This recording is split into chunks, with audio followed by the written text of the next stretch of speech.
আসসালামু আলাইকুম। আর একটি নতুন ভিডিওতে সবাইকে স্বাগতম। তো আজকে একটু সকালে বের হয়েছিলাম, মাঝে মধ্যে হুদাই সকালে বের হই, এর মধ্যে আজকের দিনটাও একটা। আগে মাফ চায় নিতেছি কারণ উল্টা যাইতেছি, কারণ এদিকে কাটা অনেকটু দূরে আর এদিক দিয়ে গ্যাস নিলে একটু উল্টা যাইতে হয়, কিছু করার নেই।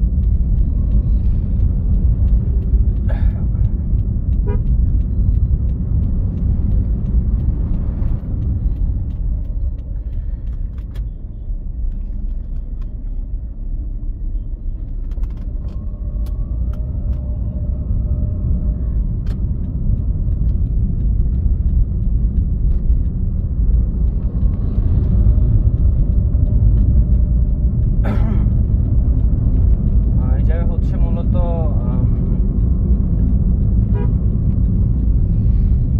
বাগেরবাজার এরিয়া, গাজীপুরের, যেটা মূলত সাফারি পার্ক এরিয়া নামে পরিচিত।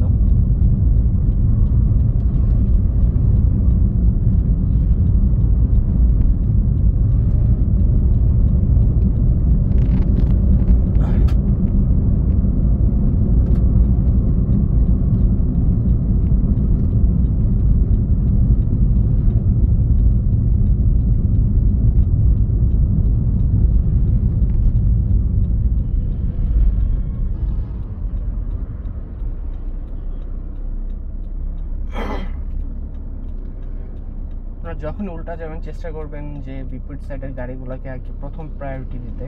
ওরা পাস হইলে এরপর আপনি যাবেন, সেটা যত সময় লাগুক না কেন।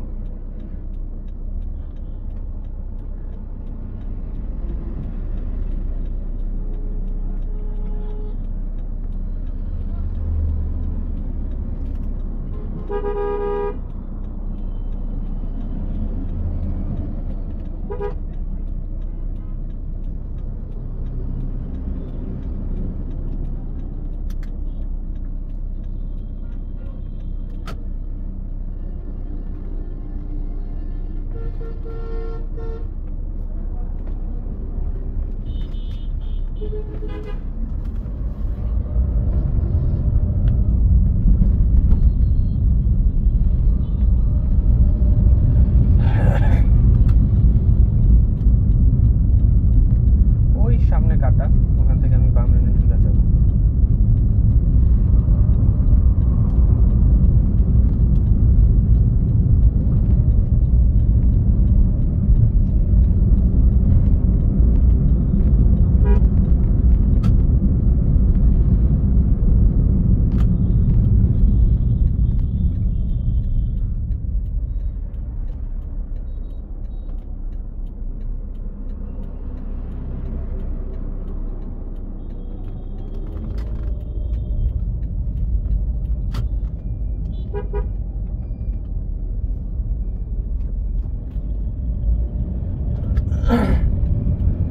এই যে বাম লেনে ঢুকে গেলাম। এই রোড মূলত সোজা ময়মনসিংহ, কিন্তু আমি আমার নিজের বাসা অব্দি যাবো আর কি। সেটা হচ্ছে থাক, জায়গাটা না আমার না বলি।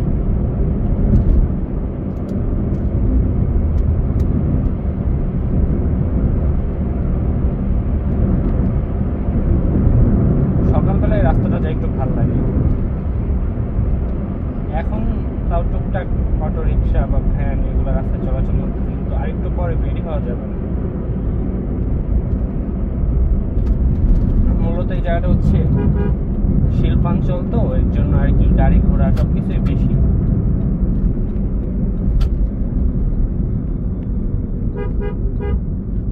আর এই যে মূলত দেখেন জ্যামগুলো এই কারণেই লাগে রোডে, এই যে বাসগুলো রাস্তার মাঝে বরাবর রেখে দেয়, যার ফলস্বরূপ যা হওয়ার তাই হয়।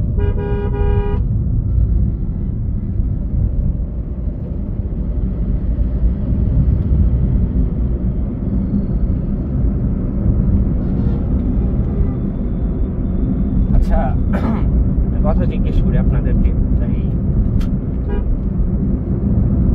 জাস্ট 2 দিন আগেই তো মনে হয়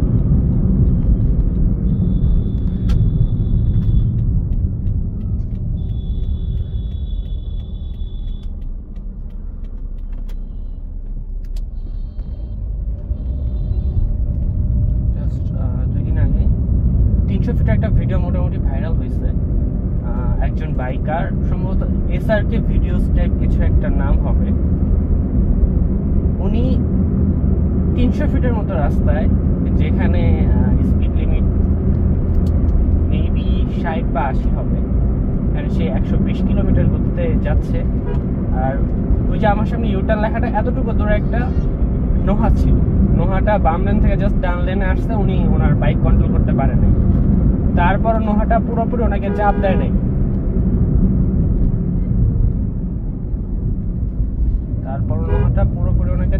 নাই, ডান পাশে একটা বাইক বের হওয়ার মতো জায়গা ছিল, তো উনি সেই ডানে চিপার মধ্যে ঢুকে ওনার প্রথমে নোহার ডান পাশে ড্রাইভার সাইডের লুকিং গ্লাসটা ভাঙছে রানিংয়ে।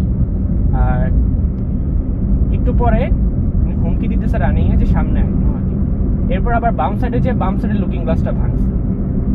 মানে উনি কি এমন পাওয়ারফুল হয়ে গেছে যে অবস্থা। এর আগেও ঢাকা কুমিল্লা মহাসড়কে এরকম একটা কাহিনী হয়েছিল, যেটার জন্য অনেক পুলিশি ঝামেলা হয়ে গেছিল।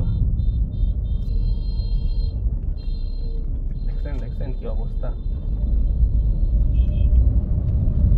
কি কারণে জ্যাম লাগে। রাস্তার মাঝ বরাবর রাখা দিবে যাতে পেছনের একটা বাস না যেতে পারে ওর আগে। তো যাই হোক, মূল কথায় আসি।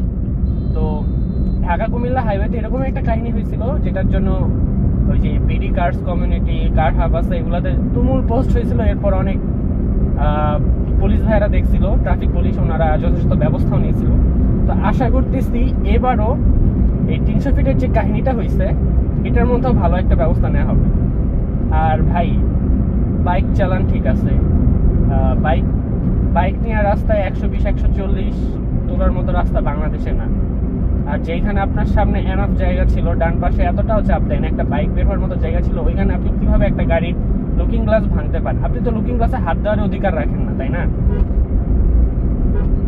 আর এগুলোর জন্য মূলত বাইকারদের নাম খারাপ হয়। মানে কবে একদিন দেখবেন উচিত জায়গায় পড়ে গেছেন, আল্লাহ না করুক আমার সামনে যেন না পড়ে এগুলা,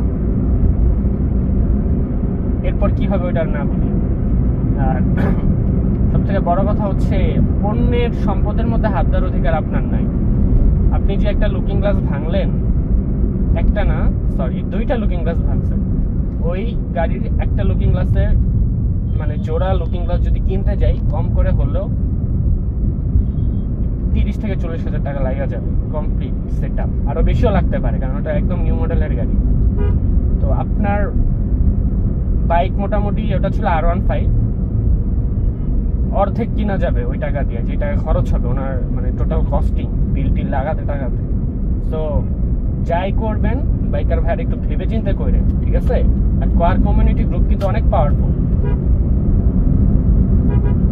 অনেক পাওয়ারফুল। আপনাদের ধারণার বাইরে একটা কার কমিউনিটি গ্রুপ যে কত পাওয়ারফুল, সেটা আপনাদের ধারণার বাইরে।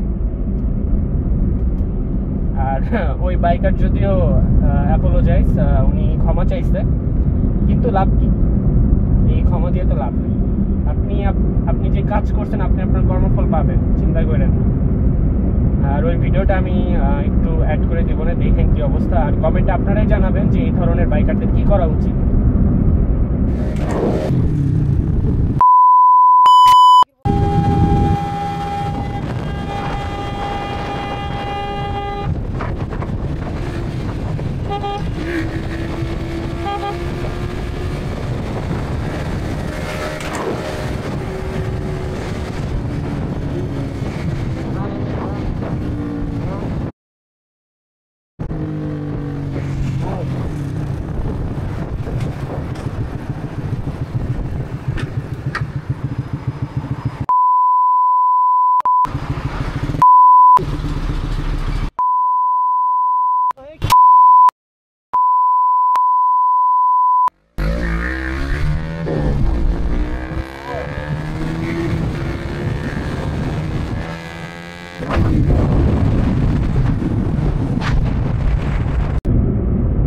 যাই হোক, আজকে ভিডিওটা বেশি বড় করবো না, ভিডিওটা এতটুকুই রাখবো।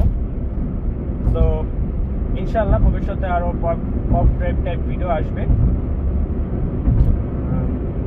আপনাদের যদি এই ধরনের ভিডিও ভালো লাগে, কমেন্ট করবেন, লাইক শেয়ার করবেন এবং চ্যানেল সাবস্ক্রাইব করে রাখবেন পরবর্তী ভিডিওসগুলোর জন্য।